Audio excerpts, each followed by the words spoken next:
আন্তর্জাতিক মাতৃভাষা দিবস এবং শহীদ দিবস উপলক্ষে আমরা বিনম্র শ্রদ্ধা জানাই 1952 আমাদের ভাষা শহীদদের উদ্দেশ্যে এবং পরবর্তীতে 1968, 69, 71, 1990 এবং 2024 হয়ে বিভিন্ন সময়ে যারা এদেশের জন্য সর্বোচ্চ আত্মত্যাগ করেছেন তাদের সকলকে বিনম্র চিত্তে আজকে স্মরণ করছি। আন্তর্জাতিক মাতৃভাষা দিবসে প্রতিটি মাতৃভাষা, সেটি ছোট বড় যাই হোক, সমস্ত নৃগোষ্ঠীর মাতৃভাষা সহ সকল মাতৃভাষা সংরক্ষণের সমস্ত উদ্যোগ আমাদের মানব জাতির সার্বিক কল্যাণার্থে প্রয়োজন।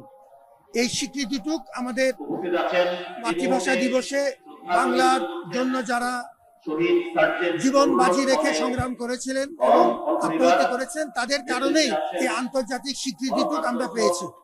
এখনো বাংলা ভাষার চর্চা আমরা সর্বস্তরে ছড়িয়ে দিতে পারিনি এবং চর্চার বিষয়, এটি মনে ধারণ করার বিষয়।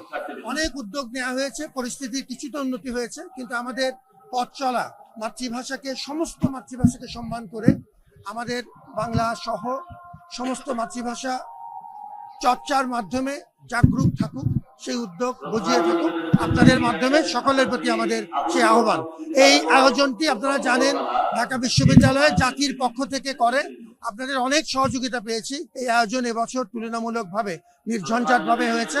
আপনাদের মাধ্যমে আমরা দেশবাসীকে ধন্যবাদ জানাতে চাই।